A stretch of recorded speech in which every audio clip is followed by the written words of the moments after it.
Bonjour à tous, ici Thomas Moody et je vais vous parler encore une fois de photographie. Et plus particulièrement aujourd'hui de matos, de sa qualité et de seconde main. Il y a quelques semaines, en discutant sur Twitter, on m'a répondu par ce tweet. Je fais une réflexion sur les photographes qui poussent les gens pour faire leurs photos de merde avec leur matos de merde et qui courent d'enclos en enclos pour collectionner 100% des Pokémon. Et je ne vous cache pas qu'il contient tellement de bêtises que ça m'a inspiré la vidéo du jour.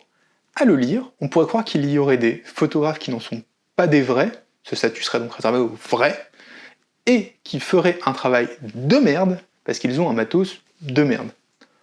Je suis à peu près contre tout ce qui vient d'être dit. On va voir ensemble pourquoi, et ça risque d'être un peu marrant. Tout d'abord, je l'ai déjà dit 5000 fois dans mon contenu au fil des années, mais des nouveaux arrivent chaque jour. Bienvenue les nouveaux! On va le répéter, il n'y a pas de pratique meilleure que l'autre. Que vous preniez des photographies pour manger, pour l'art, pour garder un souvenir ou autre, cela se vaut. Ce sont juste des usages différents d'un même outil. À cause de ça, il n'y a pas de vrai ou de faux photographe selon la pratique. C'est soit élitiste, soit stupide, mais dans les deux cas, l'idée part à la poubelle. J'ai d'ailleurs déjà fait une vidéo sur ce concept, expliquant pourquoi il ne pouvait pas y avoir non plus de bons ou de mauvais photographes. Je vous mets un lien dans un coin. Plus ça date un peu, vous me verrez plus jeune avec un décor moins bien. Alors attention, ce n'est pas du relativisme. Cela ne veut pas dire que tout se vaut. Il y a des projets photos nuls et d'autres exceptionnels. Mais cela ne dit rien des gens qui les ont produits. Comme dans la vraie vie, on fait parfois un truc naze et juste après un truc brillant. Donc il n'y a pas de vrais photographes et de faux photographes, ou encore pire cette expression immonde de vieux boomers dégueulasses de Facebook de photographes. Ça n'existe pas, il y a des gens qui font des travaux photos, des gens qui font des travaux bien, puis des nuls, puis des biens, puis des nuls, des gens qui font que des nuls, des gens qui font que des biens. Ça varie, c'est comme la vie, hein. Des fois on fait des trucs cool, des fois non. Mais les vrais photographes et les faux, bon, c'est une catégorie qui existe que dans la tête de certaines personnes, qui sont souvent celles mettant des commentaires anonymes pour le dire. Chacun sa passion dans la journée, hein. Ça doit pas être fun. Hein. Bon, passons maintenant au matériel. Déjà, dans l'absolu, je suis contre la course à la technologie. Parce que les nouveautés apportent finalement assez peu pour la plupart des usagers, et que la surconsommation n'est pas très bonne pour la planète. On a la chance d'avoir de très bons boîtiers sur le marché de l'occasion, certains ayant même plus de 10 ans, par exemple un Canon 5D Mark II c'est encore très bien, ça fait des photos qui sont encore très bien, je vois pas pourquoi on s'en priverait. D'ailleurs, l'essentiel de mon matériel photo, à moi, il est d'occasion. À l'exception du numérique avec lequel je filme actuellement, parce que j'avais besoin de certaines options pour rendre les tournages plus faciles, plus agréables, sinon j'aurais toujours le même appareil depuis 2017 et je l'aurais pas renouvelé. Donc bon, tout ça pour dire que si on pouvait éviter de gueuler sur les gens qu'ils n'ont pas la légitimité de faire de la photographie parce que leur matériel est naze, je pense que ce sera un grand pas en avant. Maintenant, la question du jour, est-ce qu'on a vraiment besoin d'un appareil de compétition? Eh bien non. Et tenez-vous bien, je pense que vous n'êtes pas prêts pour celle-là. Stephen Shore, photographe américain dont je parle assez souvent, a réalisé son livre American Surfaces avec cet appareil.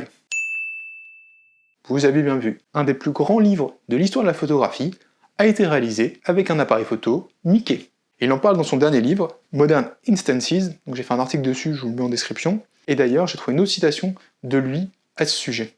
J'ai découvert très tôt que l'appareil que j'utilise a une incidence sur l'image, que certains appareils se prêtent à certains types de photographie. Le Micamatic était tout simplement l'appareil photo le plus étonnant et le plus agréable à photographier. Lorsque vous faites des portraits avec un Micamatic, votre sujet sourit toujours, car il regarde une grosse tête en plastique de Mickey Mouse. Ce que j'ai appris de cette expérience, je l'ai mis en pratique l'année suivante lorsque j'ai commencé la série American Surfaces. Je voulais avoir un appareil photo qui ne soit pas intimidant pour les gens. Je savais qu'en parcourant le pays et en arrêtant les gens pour leur dire puis-je vous prendre en photo, l'expérience serait très différente si j'avais un petit appareil photo instantané. Donc encore une fois, oui, l'appareil photo Mickey est très bien. Il fait sourire les gens et ça lui a permis de réaliser son projet plus facilement. Si Shore n'a eu besoin que d'un appareil photo Mickey pour son projet, je pense qu'on peut foutre la paix aux gens sur le matériel qu'ils utilisent dans une situation donnée. A priori, on va s'arrêter là. Maintenant, il faut qu'on parle de la partie zoo du tweet. Bon, c'est un peu mineur comme partie, mais j'avais envie de la traiter parce qu'il y a une chose intéressante à dire dessus. On va passer aux photos de merde. Est-ce que photographier des animaux dans un zoo, c'est de la photo de merde? Alors, oui et non. D'expérience, je dirais que c'est très souvent un oui. On m'a beaucoup envoyé de projets au fil des années des images dans les zoos, j'en ai vu passer, c'est un peu impulsif, et elles étaient, faut l'avouer, assez souvent mauvaises. Parce que c'est quelque part, je pense, une façon pour les gens qui sont sensibles à la cause animalière, ou qui naturellement aiment bien les animaux, il n'y a pas de mal à ça, c'est une façon simple de faire de la photo animalière, mais qui est pas très naturel parce qu'on sent l'univers du zoo et souvent ça se déroule pas bien comme projet, quoi. Ça a un peu du mal à marcher. Mais je ne pense pas que ça veuille dire que les projets faits dans les zoos sont systématiquement nuls. Je pense que ça veut surtout dire que c'est un sujet particulièrement difficile, mais qu'on peut y faire des choses très bien. Pourquoi ? Parce que là encore, surprise, un autre livre légendaire de l'histoire de la photographie, il a été fait dans un zoo. C'est Gary Winogrand, c'est un photographe qui a été exposé et édité par le MoMA, le Musée d'Art Moderne de New York. On peut dire que c'est une valeur sûre de la photographie. On a même fait un épisode d'Incroyable photographe dessus, qui comme d'habitude va apparaître quelque part, j'ai abandonné l'idée de savoir où. Dans son livre, il travaille sur le lien entre les animaux enfermés et les humains qui viennent les observer. On le sent presque bouillir à travers ces images. Mais bon bref, passons sur le zoo, c'était un détail. On va reprendre un exemple plus concret en ce qui concerne le matériel. On va prendre l'exemple de Camille Dellery, qui est un grand photographe parisien. Et c'est surtout un pote que j'ai rencontré via les réseaux sociaux, et un membre assez actif du Discord avec lequel je vous bassine assez souvent. Bref, Camille, on se voit de temps en temps, et il m'a parlé d'un de ses projets que j'ai bien aimé il y a pas très longtemps, et je voulais m'en servir pour illustrer ce point. Camille, il a des insomnies, et il les photographie. Ça, c'est quelque chose que j'aime bien, parce que c'est personnel, et c'est ce que je conseille. Parler de ce qui nous touche, ce qui nous plaît, ce qui nous fait envie, ce qui nous fait rêver, tout ça, mais en partant de vous. C'est toujours ce que je répète. Donc, il a des insomnies, et il en parle. Ces images, comme vous le voyez à l'écran, elles sont pleines de bruit. Mais c'est très bien. Alors oui, évidemment, Camille, il aurait pu avoir mieux avec un Sony A7 4950-B2, j'en sais rien, avec un appareil de ultra haut de gamme et un meilleur matériel, je suis sûr qu'il aurait pu faire mieux techniquement. La nuit, quand on a des insomnies, on voit moins bien. Surtout quand on ne peut pas allumer la lumière parce que quelqu'un dort à côté. Coucou Marion. Donc on voit mal, et dans ses photographies, en utilisant un appareil qui fait beaucoup de bruit, Camille retranscrit un peu ça. Parce que du coup, le spectateur, donc vous qui regardez les images, voyez moins bien aussi.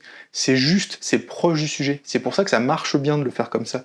Un meilleur matos, qui aurait rendu des images de nuit nickel, incroyables, à 100 ISO, parfait, à faire taper sous les tables des papy bokeh, un meilleur matos aurait rendu de moins bonnes images et aurait été moins juste ici. Et je dis ça, je sais même pas quel appareil il utilise, mais juste le faire comme ça, c'est plus intelligent et ça marche bien. Donc, pour conclure et résumer un peu tout ça, il n'y a pas vraiment de pratique photo dont on peut ouvertement se moquer comme étant nul. Le résultat, oui, et vous connaissez ma position sur la macro, mais un photographe en train de bosser, pas tellement, parce qu'on sait pas ce qu'il fait et ça peut être très bien. Il n'y a pas non plus de matos qui vous donne le statut de photographe et d'autres non. Vous travaillez avec ce que vous avez, et puis voilà. Tous les appareils peuvent être employés pour vos projets du moment qu'ils sont justes et qui donnent un résultat juste avec ce que vous voulez faire. Aussi, travailler dans les zoos, c'est très difficile si vous faites ça, mais ça peut donner de bons résultats. Donc globalement, photographiez avec ce que vous avez, comme vous le voulez, et foutez-vous très largement de ce genre de commentaires. Je pense qu'ils n'ont comme fondement qu'une colère passagère, mais sans doute rien de plus sérieux. Et moi je vous remercie tous d'avoir regardé cette vidéo jusqu'au bout. Si elle vous a plu, c'est comme d'hab, vous cliquez sur tous les boutons autour de la vidéo, le pouce bleu, l'abonnement, la cloche. Faites ce que les autres youtubeurs vous disent de faire tout le temps. Et aussi, si vous voulez d'autres conseils sur votre pratique photo, hop, il y a un livre qui s'appelle 10 outils indispensables pour votre pratique, il est juste là, il suffit de cliquer pour l'obtenir et ça vous permettra de continuer un petit peu l'aventure suite à cette vidéo. Et moi je vous dis à dans 2 semaines pour la suite. Bye!